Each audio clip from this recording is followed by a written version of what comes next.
গো বৌমা, তোমাকে আমি তো কখন বলেছি আমার মার দেয়া কাপড়গুলো ছাদে শুকিয়ে মরমরে হয়ে গেল, ভালো করে টান টান করে ভাঁজ করে পাট পাট করে ইস্ত্রি করে লেপটা ঘরে গুছিয়ে তুলে দিতে বলেছিলাম, এখনো তুলে দিলে না? তোমার সময় হয়নি এখনো? আশ্চর্য। ওমা, দিদি আপনি আসুন আসুন, ভালো আছেন? বসুন বসুন বসুন। তারপর সব খবর ভালো তো? সব ভালো আছে। আপনি কেমন আছেন দিদি? আমি ওই চলে যাচ্ছে, কোমরে যা ব্যথা, তাও তো আপনার মেয়ে অনেক ভালো।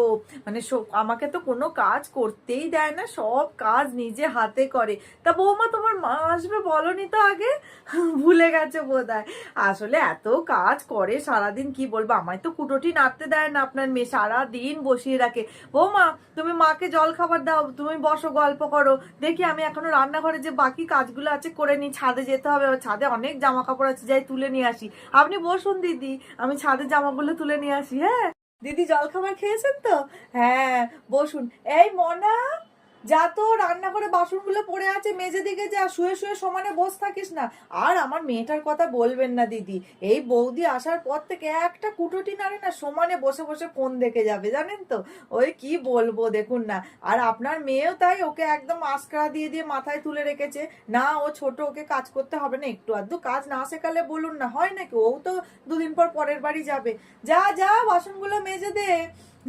আপনি গল্প করুন আপনার মেয়ের সাথে, আমি দেখি। হ্যাঁ, ওই দিকটা। এ কি বৌমা, কোথায় যাচ্ছ তুমি? তোমার রাত্রে খাবার বানাতে যাচ্ছি। না না, রাত্রিরের খাবার তোমায় বানাতে হবে না। তোমায় বলেছি না সব সময় রান্নাঘরে থাকবে না, একটু টিভি টিভি দেখো, মা এসছে, গল্প টল্প করো। আমি যাচ্ছি, আমি গিয়ে সন্ধ্যেবেলা গরম গরম চপ মুড়ি সব নিয়ে আসছি, সবাই মিলে জমিয়ে খাওয়া হবে। তুমি একদম করবে না, বসো তুমি। দিদি বলুন, তারপর আপনাদের ওই দিককার সব খবর কি? তা বৌমা, তুমি এখন কোথায় যাচ্ছ? আপনার জন্য চা না না করতে। না, এখন আমি একদম চা খাবো না। যেও না, আসো এখানে বসো। মুড়ি খাওয়া হয়ে গেছে, এখন বসো। আমি গিয়ে রাত্রিবেলা গরম গরম লুচি আলুর দম করবো। মোনাকে বলেছি, মোনা আলুর দমটা করবে, আমি লুচি করব। তুমি না বলছিলে কালকে থেকে তোমার জ্বর জ্বর লাগছে? কিচ্ছু কাজ করতে হবে না, বসো। আপনার মেয়ে না নিজের খেয়াল একদম নেয় না, সব সময় শুধু আমাদের কথা ভেবে চলে, বুঝলেন তো? দেখুন না, জ্বর জ্বর লাগছিল বললো। ওষুধ খেয়েছো তো? ওষুধ খেয়ে নাও, ভালো করে রেস্ট নাও, আসো এখানে বসো। ওমা ওমা, এই নাইটিটা ওকে দিলেন? তা দিদি একটা কথা বলি বাপু, আপনি যখনই আসেন আপনার মেয়ের জন্য কিছু না কিছু নিয়ে আসে, আপনার মেয়ের পছন্দের জিনিস। এগুলো কিন্তু ভালো নয় একদম, প্রত্যেকবার নিয়ে আসার কি আছে? এখন আমার ঘরের লক্ষ্মী, আমার ঘরের বউ, আমার মেয়ের মতো, আমি তো ওকে সব কিনে কাটি দিই, আমার ছেলেও ওকে কিনে দেয়।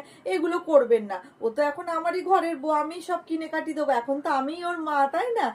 দিদি এলাম, তাহলে যাবেন একদিন? হ্যাঁ হ্যাঁ, আসুন। বললাম কত করে যে কালকে এসছেন, আজকের দিনটা থেকে কালকে যাবেন তা নয়, কয়েকটা দিন থেকেই চলে যাচ্ছেন।